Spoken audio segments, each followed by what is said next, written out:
Hey guys, welcome to Rumi Jakhol. Rumi Jakholলৈ মই ৰুমি আপোনালোক সকলোকে পুনৰবাৰ স্বাগতম জনাইছো মোৰ আনটি ব্লগলৈ।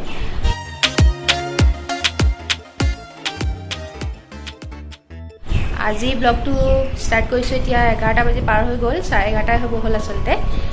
ৰাতিপুৱা ব্ৰেকফাষ্ট কৰা হৈ গ'ল পুৰি খালো আজি আৰু এতিয়া কাপোৰ অলপ ধুবলৈ দি থোৱা আছে হ'বই হৈছে সেইখিনি মই মেলি লম তাৰ পাছত আপোনালোকৰ লগত অলপ কথা পাতিম তাৰ আগত এটা বস্তু দেখাইছো আপোনালোকক এইটো হৈছে এই বস্তুটো আসলতে এজবা মানি প্ল্যান্ট সকলোৱে চিনি পায় মই আজি এসপ্তাহ মানৰ আগতে অলপ কাটিং কৰিছিলো বেলেগ এজবা গছৰ পৰা তাৰ পৰা এডাল থৈছিলো এটা গ্লাছত ভৰাই পানী দি পেলাই আৰু এডাল থৈছিলো মাটিত ৰুই কিন্তু অলপ মৰি যোৱা নিচিনা হ'ল দেখিছেনে ৰঙা পৰি গ'ল আৰু মৰি যোৱা নিচিনা হ'ল সেইকাৰণে ভাবিলো যে মাটিৰ পৰা উঠাই পানীতে থৈ দিওঁ আৰু এনেকৈ বাতিটোত পানী দি মই হিলগুটি কেইটামান দি দিছোঁ তলত যাতে ধুনীয়াকৈ ষ্টেবল হৈ থাকে আৰু ইয়াতে ৰাখি থৈছোঁ এইটো জীৱনে নিজিব মই ঠিক ক'ব নোৱাৰিম এতিয়া কিন্তু আশা কৰিছোঁ জীৱ বুলিয়ে সেইকাৰণে এনেকৈ থৈ দিছোঁ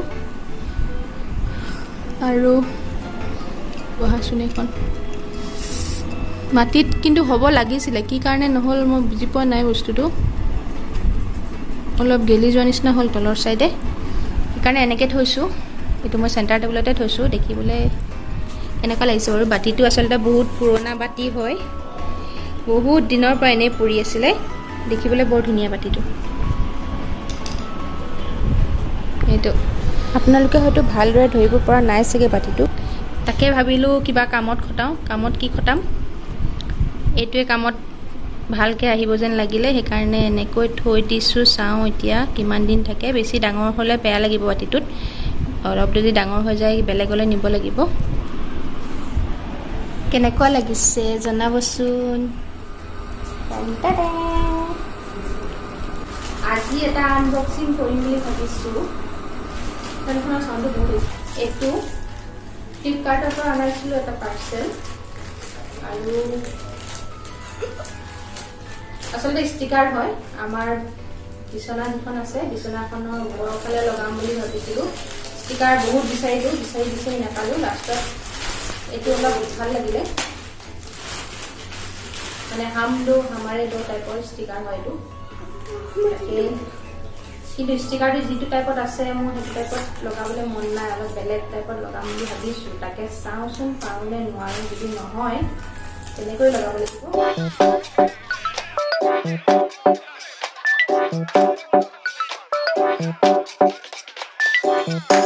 আসলতে ষ্টিকাৰটো হ'ব এইটো টাইপত আহিছেনে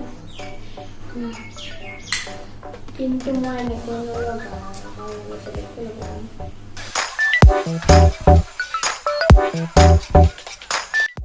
ষ্টিকাৰটো যেনেকৈ পাৰ্টকৈ আহে অকণমান কাটি মেলি মাটিতে বহাই মেলি চালোঁ যিটো ভাবিছোঁ সেইটো মতে লগাব পাৰিম যেন লাগিছে গতিকে কাম আৰম্ভ কৰোঁ এইফালে প্ৰথমে মই ৱালখন ভালদৰে এবাৰ মুচি লৈছোঁ কাপোৰ দি আৰু তলৰ পৰা ষ্টাৰ্ট কৰিছোঁ কিন্তু এইখিনিতে কৰিলোঁ ভুল এটা আচলতে ষ্টিকাৰটো মই থিয়কৈ দিম বুলি ভাবিছিলোঁ কিন্তু সেইমতে লগাই আচলতে অৰিজিনেল যেনেকৈ থাকিব লাগে সেইটো মতে লগাই দিলেতো লাগিলে উল্টাকৈ আৰু এনেকৈ যদি লগাই দিওঁ তেতিয়াহ'লে কি হ'ব ষ্টিকাৰটো বেকা হৈ থকা মানে উল্টা হৈ থকাৰ নিচিনা হ'ব এইখিনিতে মূৰ্খামি এটা কৰি দিলোঁ চাওকচোন ভাবিছিলোঁ কিবা আৰু কৰিলোঁগৈ কিবা যি হ'ব বুলি লাষ্টত উঠাই দিলোঁ ষ্টিকাৰটো আৰু উঠাই পেলাই এনেকৈ লগাই দিলোঁ আচলতে বিচাৰিছিলোঁ মই এইটোৱেই কিন্তু লগাওঁতে ভুল কৰি দিছিলোঁ প্ৰথমে এবাৰ এৰাই দিয়াৰ কাৰণে আঠাটো এটা চাইডে অলপ কমি গ'ল এইখিনি কিবা এটা ব্যৱস্থা কৰিব লাগিব পিছত বাৰু যি নহওক এইখিনি এতিয়া লগাই যাওঁ আৰু মই যেনেকৈ বিচাৰিছিলোঁ তেনেকৈ অৱশ্যে পালোঁ লাষ্টত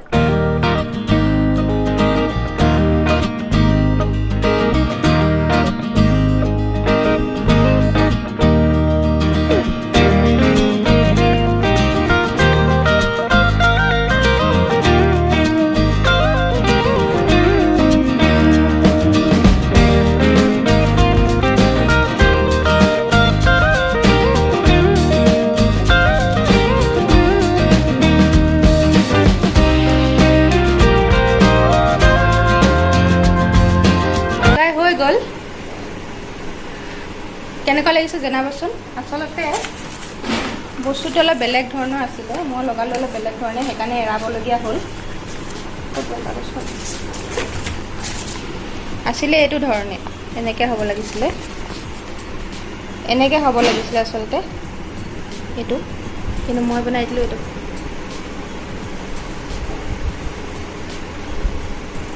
এইটো আচলতে পঠালি হ'ল হয়, এনেকৈ আহিলে হয়, কিন্তু মোক পঠালি নহয়, এনেকৈ থিয়কৈ মই বিচাৰি আছিলোঁ, তো সেইকাৰণে এনেকুৱা কৰি দিলোঁ। কেনেকুৱা লাগিছে জনাব দেই। হাই, ভাত পানী খাই আজৰি হ'লোঁ দুপৰীয়া। এতিয়া আচলতে অথনি ষ্টিকাৰটো লগোৱাৰ পাছত এওঁ ঘৰত আছে যিহেতু, মানে ষ্টিকাৰটো লগাই উঠাৰ পাছতেই গোটেই বিচনা চাদৰ তাদৰ চব উঠাই দিলে। ডাঙৰটোৱে ষ্টিকাৰটো অলপ চুইছিলে, তাকো গা চা ধুৱাই দিলে, আৰু ময়ো গৈ গা চা ধুয়ে ল'লোঁ, কাপোৰ চাপোৰ চব সলাই ল'লোঁ। আচলতে পাৰ্চেলটো অহা দুদিনমানেই হ'ল, অহাৰ পাছতে মই চেনিটাইজ কৰিছিলোঁ, কিন্তু ভিতৰৰ ষ্টিকাৰটোতো চেনিটাইজ কৰা হোৱা নাই, যিহেতু আপোনালোকৰ সন্মুখতে খুলিছোঁ মই। আৰু ভৰাওঁতেতো কোনোবাই হাতৰে ভৰাইছিলে, গতিকে কি হাতেৰে ভৰাইছিলেতো ঠিক নাই, সেইটো কাৰণে ৰিস্ক ল'বলৈ মন নগ'ল। তেওঁ অকণমান খং উঠিছিলে, মই ষ্টিকাৰটো লগাই থকাৰ সময়ত বাৰু একো কোৱা নাই, পিছত অলপ খং মানে তেনেকেই কৰাৰ কাৰণে, বেডশ্বীটত উঠাই দিয়াৰ কাৰণে, আচলতে বিচনাত উঠাই দিয়াৰ কাৰণে অলপ খং উঠিলে। তাৰপিছত সেইকাৰণে চব উঠাই দিলে, মোৰ মোবাইল চোবাইলৰ পৰা আদি কৰি চব চেনিটাইজ কৰি দিলে, আৰু ময়ো কাপোৰ কানি সলাই সেইকাৰণে গা চা ধুই এইবোৰ কৰোঁতে কামেই বাঢ়িলেগৈ।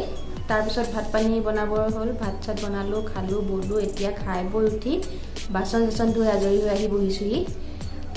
আজি দুপৰীয়া বনালোঁ পৰ্ক বইল পৰ্ক বনাইছিলোঁ, ভাজি খাই খাই আমনি লাগিছিলে, আৰু বইল খাই বেছি ভাল লাগে মোৰ। আৰু ৰেচিপিটো মই নাই দিয়া, কাৰণ এইটো ৰেচিপি আগতে মই দি থোৱা আছে। আজি কেইদিনমান আগতে মই ফুড ব্লগ এটা দিছিলোঁ, সেই ফুড ব্লগটোত মই বইলৰ এটা ৰেচিপি দিছিলোঁ, সেই ৰেচিপিটো আজি বনাইছিলোঁ আচলতে। আৰু আপোনালোকে যদি চোৱা নাই তেতিয়াহ'লে মই ওপৰৰ আই বাটনত দি দিছোঁ, তাত চাই ল'ব। আৰু ভিডিঅ'টোৰ শেষত মই পৰ্কৰ যিখন মোৰ প্লে'লিষ্ট আছে সেইটো দি দিম বাৰু, তাত মোৰ পৰ্কৰ কেইবাটাও ৰেচিপি আছে, সেইকেইটা আপোনালোকে চাই ল'ব পাৰিব। আজি আচলতে এটা DIY কৰিম বুলি ভাবিছিলোঁ, কিন্তু খাই বৈ উঠি এতিয়া বহুত এলাহ লাগিছে, কৰিব মন যোৱা নাই, তাকে অলপ শুয়ে লওঁগৈ নেকি ভাবিছোঁ। চাওঁচোন, যদি দেখাওঁ মানে যদি কৰোঁ তেন্তে আপোনালোককতো দেখামেই নিশ্চয়। ভিডিঅ'টো চাই থাকক, আৰু কি কি কৰোঁ দেখাই থাকিম আপোনালোকক। হাই গাইজ, আচলতে দুপৰীয়াখিনি শুমগৈ বুলি কৈছিলোঁ, সঁচাকৈ শুই থাকিলোঁগৈ, মানে টোপনি ধৰাৰ নিচিনা ধৰিলে, কিবা এলাহো লাগিলে। আৰু ভিডিঅ'টো ষ্টাৰ্ট কৰিমকৈ কৰাও হোৱা নাই, এতিয়া ভাবিছোঁ শেষেই কৰি দিওঁ। দুপৰীয়া শুই উঠি যিখিনি কাপোৰ মেলি থৈছিলোঁ বাহিৰত সেইখিনি সোমোৱাই চাহ তাহো খোৱা হৈ গ'ল, সন্ধিয়া চাহ। বিশেষ একো স্পেচিয়েল নাই বনোৱা আজি, সেইকাৰণে আপোনালোকক নেদেখালোঁ।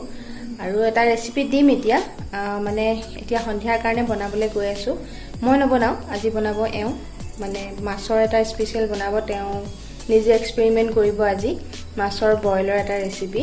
আপোনালোককো দেখাম কেনেকুৱা হৈছে, জনাবলৈ মোক নাপাহৰিব, আৰু এবাৰ নিজেও ট্ৰাই কৰি চাব, আশা কৰিছোঁ ভালেই হ'ব বুলি। তেওঁ এক্সপেৰিমেণ্ট কৰি যিবোৰ বনাই অৱশ্যে ভালেই লাগে খাই, মই ভাল পাওঁ, গতিকে আপোনালোকেও এবাৰ ট্ৰাই কৰি চাব কেনেকুৱা হৈছে, আৰু জনাবলৈ নাপাহৰিব। আৰু ৰেচিপিটোৰ লগত শেষ হোৱাৰ লগতেই মই ব্লগটোও শেষ কৰি দিম তাতে, শেষলৈকে চাই থাকিব গতিকে, আৰু চাই কেনেকুৱা পালে মোক জনাবলৈ নাপাহৰিব। যদি ভাল পায় তেন্তে লাইক কমেণ্ট শ্বেয়াৰ আৰু ছাবস্ক্ৰাইব কৰি দিব মোৰ চেনেলটো, লগতে কাষতে থকা বেল আইকনটো দবাই দিব। আৰু ফেচবুকত মোৰ যিটো পেজ আছে ৰুমি জাখল বুলি, তাতো আপোনালোকে মোক ফ'ল' কৰি ল'ব। তেন্তে ব'লক ভিডিঅ'টো চাই লওঁ, আৰু চোৱাৰ পাছত ব্লগটো শেষ কৰি লওঁ তাতে।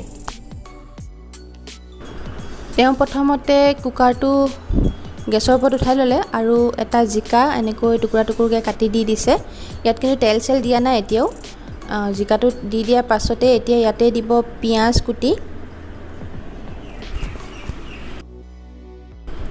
পিঁয়াজটো দিয়াৰ পাছতে দি দিছে আধা চামুচ আদা নহৰু বটা, আৰু এইখিনি এবাৰ ভালদৰে লুটিয়াই দিলে। আৰু এতিয়া মাছ কিপিচ দি দিছে। মাছখিনি আচলতে আগতে অনা আছে, সেইটো কাৰণে মই হাফ ফ্ৰাই কৰি ৰাখিছিলোঁ। আচলতে বইলত কেঁচা মাছ দিয়া হয়, কিন্তু উপায় নাই, নিউ এক্সপেৰিমেণ্ট। এতিয়া তাতে দি দিছে এফাল নহয় আচলতে, কাজি নেমুৰ 4 ভাগৰ 1 ভাগমান হ'ব, নেমু চেপি দিছে। টেঙাটো নিজৰ জোখমতে দিব। আৰু এতিয়া ইয়াতে নিমখ দিব জোখমতে, আধা চামুচ জালুকৰ গুড়ি আৰু আধা চামুচ লাল মিৰ্চ পাউডাৰ দিব।